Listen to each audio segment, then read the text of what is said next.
নমস্কাৰ আপোনালোক সকলোকে পুনৰবাৰ স্বাগতম নস্মাই মছজিদ বন্ধুসকল বলগতে সামকাজি সন্ধিয়াৰ 7টা গুৰুত্বপূৰ্ণ খবৰ প্ৰথমটো খবৰ উজনি অসমৰ পৰা মিয়াখেদা সন্দৰ্ভত এইবাৰ ডাঙৰ মন্তব্য কৰিছে এপিডব্লিউৰ সভাপতি অভিজিৎ শৰ্মাই এই সন্দৰ্ভত সংবাদমেল সম্বোধন কৰি মন্তব্য কৰি কয় যে মিয়া এদিন শিৱসাগৰৰ এছপি হ'ব ডিব্ৰুগড় মেডিকেল কলেজৰ অধীক্ষক হ'ব মিয়া তেতিয়া মিয়াক খেদিব পাৰিবনে এই মন্তব্য এপিডব্লিউৰ সভাপতি অভিজিৎ শৰ্মাৰ মিয়া এদিন শিৱসাগৰৰ এছপি হ'ব ডিব্ৰুগড় মেডিকেল কলেজৰ অধীক্ষক হ'ব তেতিয়া মিয়াক খেদিব পাৰিবনে আজমল ফাউণ্ডেশ্যনে প্ৰতি বছৰে 4 শতাধিক মিয়া ছাত্ৰ ছাত্ৰীক চিকিৎসক অভিযন্তা গঢ়ি তুলিছে মিয়াৰ সন্তান এদিন হ'ব IAS IPS কিন্তু শাক পাচলি আৰু মাছক লৈ ব্যস্ত হৈ থাকিল অসমীয়া জাতি আটাইতকৈ নিজৰ জাতিক ভাল পোৱা লোকজন হৈছে বদৰুদ্দিন আজমল সংবাদমেলবাদী এই মন্তব্য এপিডব্লিউৰ সভাপতি অভিজিৎ শৰ্মাৰ পৰৱৰ্তী খবৰ এডিআৰই পৰীক্ষাক লৈ পুনৰ বৃহৎ ঘোষণা মুখ্যমন্ত্ৰী হিমন্ত বিশ্ব শৰ্মাৰ নিযুক্তি পৰীক্ষা ৰিজাল্ট দিয়ালৈ অপেক্ষা কৰিবই নালাগে আপুনি এতিয়াই মাত্ৰ 50 টকা খৰচ কৰি আপুনি চাব পাৰিব নিযুক্তি পৰীক্ষাৰ OMR চিট এই বৃহৎ ঘোষণা মুখ্যমন্ত্ৰীৰ এডিআৰই পৰীক্ষাক লৈ পুনৰ বৃহৎ ঘোষণা মুখ্যমন্ত্ৰীৰ নিযুক্তি পৰীক্ষা ৰিজাল্ট দিয়ালৈ অপেক্ষা কৰিবই নালাগে আপুনি পৰীক্ষাত কিমান শুদ্ধ লিখিলে ৰিজাল্টৰ পূৰ্বে আপুনি কৰিব পাৰিব অনুমান মাত্ৰ 50 টকা জমা দি সেৱাৰ কাৰ্যালয়ৰ পৰা ল'ব পাৰিব OMR চিট চেণ্টাৰত জমা দিয়া OMR চিট 50 টকাত লাভ কৰিব পৰীক্ষাৰ্থীয়ে আৰু নিযুক্তি পৰীক্ষাৰ OMR চিটৰ বাবে আপুনি কৰিব লাগিব আবেদন সেৱাৰ কাৰ্যালয়ৰ পৰা পৰীক্ষাৰ্থীয়ে লাভ কৰিব পাৰিব OMR চিট আৰু সেৱাৰ ৱেবছাইটত উপলব্ধ হ'ব উত্তৰসমূহ পৰৱৰ্তী খবৰ নীতিশ কুমাৰ আৰু চন্দ্ৰবাবু নাইডুৱে এতিয়া ঘাটে ঘাটে পানী খুৱাইছে নৰেন্দ্ৰ মোদী আৰু অমিত শাহক মোদী চৰকাৰে দিয়া টকা মুছলমান লোকৰ বাবে খৰচ কৰিছে নীতিশ কুমাৰ আৰু চন্দ্ৰবাবু নাইডুৱে নীতিশ কুমাৰ চৰকাৰে এইবাৰ বিহাৰত নিৰ্মাণ কৰিব জিলাই জিলাই মাদ্ৰাছা ইপিনে চন্দ্ৰবাবু নাইডুৰ চৰকাৰে মুছলমান মহিলাক বিয়াৰ বাবে দিব 1 লাখ টকা এই সকলোবোৰ দেখিও কেন্দ্ৰত চৰকাৰ ভংগ হোৱাৰ ভয়ত এতিয়া মৌন নৰেন্দ্ৰ মোদী আৰু অমিত শাহ নীতিশ কুমাৰ আৰু চন্দ্ৰবাবু নাইডুৱে ঘাটে ঘাটে পানী খুৱাইছে নৰেন্দ্ৰ মোদী আৰু অমিত শাহক নীতিশ কুমাৰ আৰু চন্দ্ৰবাবু নাইডুৰ মুছলমান প্ৰীতিক লৈ এতিয়া হলঠেকত পৰিছে নৰেন্দ্ৰ মোদী আৰু অমিত শাহ মুছলমান জনতাৰ উন্নয়নৰ বাবে হাজাৰ হাজাৰ কোটি টকা খৰচ কৰিছে নীতিশ কুমাৰ আৰু চন্দ্ৰবাবু নাইডুৱে মোদী চৰকাৰে দিয়া টকা মুছলমান লোকৰ বাবে খৰচ কৰিছে নীতিশ কুমাৰ আৰু চন্দ্ৰবাবু নাইডুৱে বিহাৰ আৰু অন্ধ্ৰ প্ৰদেশত মুছলমান জনতাৰ বাবে এটাৰ পিছত আন এটা উন্নয়নমূলক কাম কৰিছে তেওঁলোকে এইবাৰ বিহাৰত মুছলমান জনতাৰ বাবে বৃহৎ ঘোষণা কৰিলে মুখ্যমন্ত্ৰী নীতিশ কুমাৰে বিহাৰৰ প্ৰতিখন জিলাতে নিৰ্মাণ হ'ব একোখনকৈ মাদ্ৰাছা বিহাৰত সুন্নী আৰু শিয়া ৱাকফ বৰ্ডৰ অধীনত পঞ্জীয়নভুক্ত সম্পত্তিৰ উন্নয়নৰ বাবে পৰিকল্পনা সাজু কৰিছে নীতিশ কুমাৰ চৰকাৰে বৰ্তমান 21খনকৈ মাদ্ৰাছা নিৰ্মাণ কৰিবলৈ প্ৰজেক্ট সাজু কৰিছে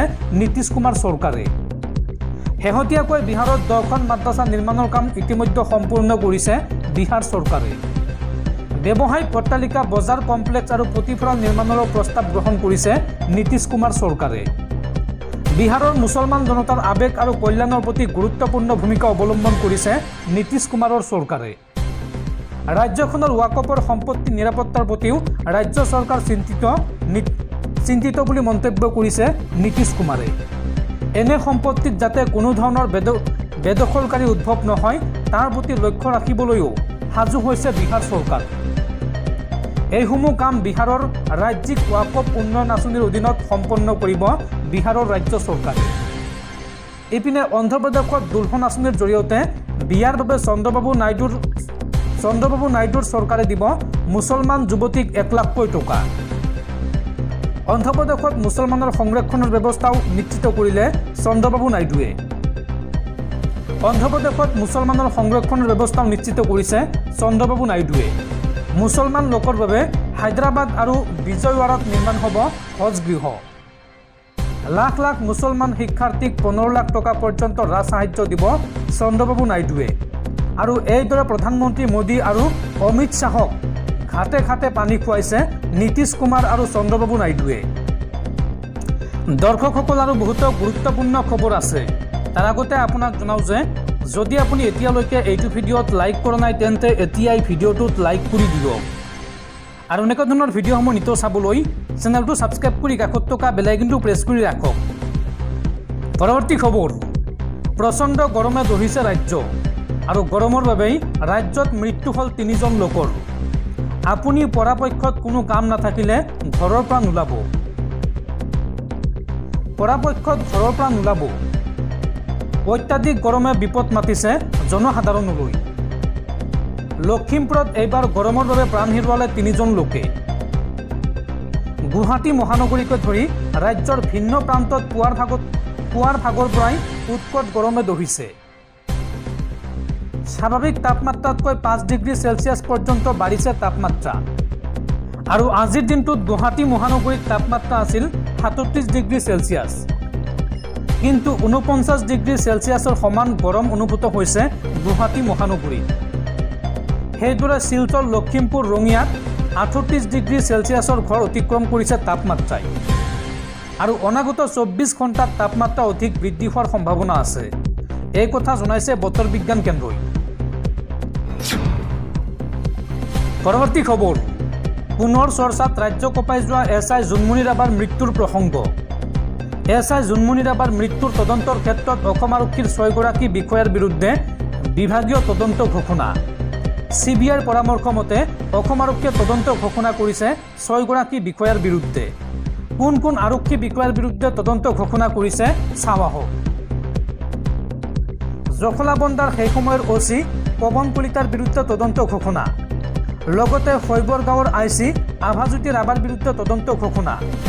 নগাঁৱৰ PSI উৎপল বৈশ্যৰ বিৰুদ্ধেও তদন্তৰ নিৰ্দেশ দিছে অসম আৰক্ষীয়ে। মৰিকলঙৰ SI মনোজ বৰুৱাৰ বিৰুদ্ধে তদন্তৰ নিৰ্দেশ। জখলাবন্ধাৰ SI জাকাৰিয়া চৌধুৰীৰ বিৰুদ্ধে তদন্ত ঘোষণা। লগতে কনিষ্টেবল ৰেব বৰুৱা আৰু মুজিবুৰ ৰহমানৰ বিৰুদ্ধে তদন্ত ঘোষণা অসম আৰক্ষীৰ। পৰৱৰ্তী খবৰ, সাৱধান ৰাজ্যবাসী। আধাৰ কাৰ্ডক লৈ অসমত শীঘ্ৰে আহি আছে নতুন SOP। কৰ্তন কৰা হ'ব ৰাজ্যৰ লাখ লাখ লোকৰ আধাৰ কাৰ্ড। এই ডাঙৰ ঘোষণা মুখ্যমন্ত্ৰী হিমন্ত বিশ্ব শৰ্মাৰ। সাৱধান হওক ৰাজ্যবাসী, ৰাজ্যত কৰ্তন কৰা হ'ব লাখ লাখ লোকৰ আধাৰ কাৰ্ড। 1 অক্টোবৰৰ পৰা আধাৰৰ বাবে ৰাজ্যত আহিব নতুন নিয়ম। আধাৰ কাৰ্ডক লৈ ডাঙৰ ঘোষণা মুখ্যমন্ত্ৰী হিমন্ত বিশ্ব শৰ্মাৰ। 10 দিনৰ ভিতৰত ৰাজ্য চৰকাৰে জাৰি কৰিব আধাৰ কাৰ্ডক লৈ নতুন নিৰ্দেশনা। অসমত বিদেশীৰ হাতে হাতে আধাৰ কাৰ্ড। এতিয়াৰ পৰা কেৱল NRCত আবেদনকাৰীহে লাভ কৰিব আধাৰ কাৰ্ড। NRCত আবেদন নকৰিলে এতিয়াৰ পৰা অসমত নাপাব আধাৰ কাৰ্ড। বিদেশীয়ে যাতে আধাৰ কাৰ্ড লাভ কৰিব নোৱাৰে তাৰ বাবে ৰাজ্য চৰকাৰে আনিলে এই কঠোৰ নিয়ম। যদিহে 2014 চনত NRCৰ বাবে আবেদন কৰা নাই তেন্তে সেই লোকক আধাৰ কাৰ্ড দিয়া নহ'ব। অসমৰ বহুকেইখন জিলাত জনসংখ্যাতকৈ অধিক আধাৰ কাৰ্ড পোৱা গৈছে ইতিমধ্যে। বৰপেটাত আধাৰ কাৰ্ড পোৱা গৈছে 103%। ধুবুৰীত আধাৰ কাৰ্ড পাইছে 103%। নগাঁৱত আধাৰ কাৰ্ড পাইছে 101%। সন্দেহযুক্ত লোকেও আধাৰ কাৰ্ড ল'বলৈ সক্ষম হৈছে। চাহ বাগিচাৰ বাদে এতিয়াৰ পৰা বাকী জিলাসমূহত প্ৰাপ্তবয়স্ক লোকৰ বাবে আধাৰ কাৰ্ড পোৱাটো কিছু কঠিন হ'ব। কোনো বিদেশী লোকে আহি যাতে অসমত আধাৰ কাৰ্ড গ্ৰহণ কৰিব নোৱাৰে বা ল'ব নোৱাৰে তাৰ বাবে এই প্ৰক্ৰিয়াটো কঠোৰ কৰা হ'ব। NRCত আবেদন কৰা নম্বৰ দিলেহে আধাৰ কাৰ্ড পাব। সংবাদমেলত এই ঘোষণা মুখ্যমন্ত্ৰী হিমন্ত বিশ্ব শৰ্মাৰ। পৰৱৰ্তী খবৰ, 15 আগষ্টত উগ্ৰপন্থী সংগঠন আলফা স্বাধীনৰ বোমা সংস্থাপনৰ সৈতে জড়িত সন্দেহত ৰাজ্যত 15 জন লোকক আটক। ৰাজ্যৰ ভিন্ন প্ৰান্তৰ পৰা 3 গৰাকী মহিলাসহ 15 জন ব্যক্তিক আটক কৰিছে আৰক্ষীয়ে। গুৱাহাটীৰ পৰা 2, তিনিচুকীয়াৰ পৰা 1, শদিয়াৰ পৰা 1, আৰু ডিব্ৰুগড়ৰ পৰা 3জন ব্যক্তিক আটক কৰিছে আৰক্ষীয়ে। লগতে যোৰহাটৰ পৰা 2, লখিমপুৰৰ পৰা 3, নগাঁও, নলবাৰী আৰু তামুলপুৰৰ পৰা এজনকৈ লোকক আটক কৰিছে আৰক্ষীয়ে। পৰৱৰ্তী খবৰ, ৰাজ্য চলাবলৈ ধন নাই হিমন্ত চৰকাৰৰ। পুনৰ ঋণ ল'বলৈ আগবাঢ়িছে হিমন্ত বিশ্ব শৰ্মাৰ চৰকাৰ। এসপ্তাহৰ ভিতৰত দুবাৰকৈ ঋণ ল'বলৈ আগবাঢ়িছে হিমন্ত বিশ্ব শৰ্মাৰ চৰকাৰ। অহা 24 ছেপ্টেম্বৰত হিমন্ত চৰকাৰ ল'ব 250 কোটি টকাৰ ঋণ। উল্লেখযোগ্য যে যোৱা 17 ছেপ্টেম্বৰত লৈছিল 500 কোটি টকাৰ ঋণ। ঋণ নোলোৱাকৈ এতিয়া যেন চলিবই নোৱাৰে অসম চৰকাৰ।